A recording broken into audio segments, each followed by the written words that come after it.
खबरदार, तर मराठा कुणबी प्रमाणपत्र देऊ नका, बावनकुळेंची अधिकाऱ्यांना तंबे।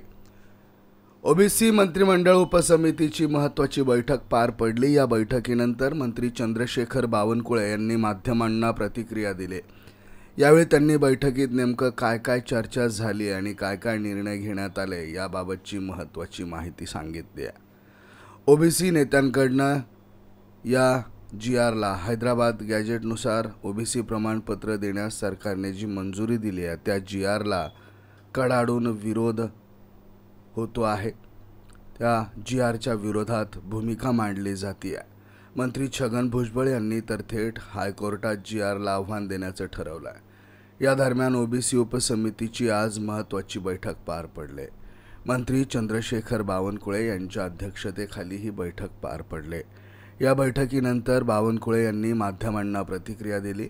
यावेळी त्यांनी एक अतिशय महत्त्वाचं वक्तव्य केलेलं आहे।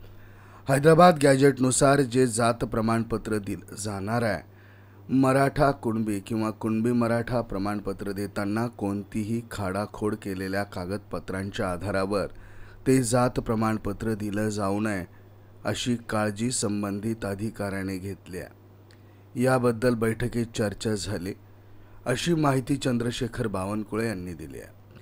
मंत्री छगन भुजबळ यांनी बैठकीत काही दाखल्यांचे पुरावे दाखवल्यात।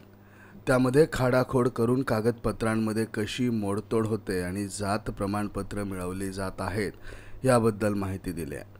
त्यामुळे या बैठकीत ठरलं आहे की जात प्रमाणपत्र देताना ते चुकीच्या दाखल केलेल्या कागदपत्रांच्या आधारावर दिलं जाणार नाही याची काळजी घेण्यात येणार आहे आणि असा आदेश अधिकाऱ्यांना द्यावा असं बैठकीत ठरल्याचं चंद्रशेखर बावनकुळे यांनी सांगितलं आहे।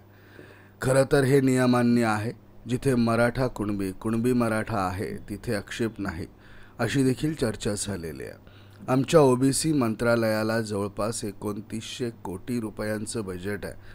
ती रक्कम ओबीसी मंत्रालयाला मिळाली पाहिजे।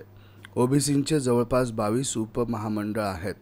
त्यांच्या मागण्या मान्य करण्यासाठी ओबीसी मंत्रालयाने अर्थ मंत्रालयात सादर केलं पाहिजे अशी चर्चा देखील झालेली आहे। तर ओबीसी मंत्रालयातून चालणाऱ्या योजना बंद पडू नये अशी देखील माहिती या निमित्ताने आता समोर आली आहे।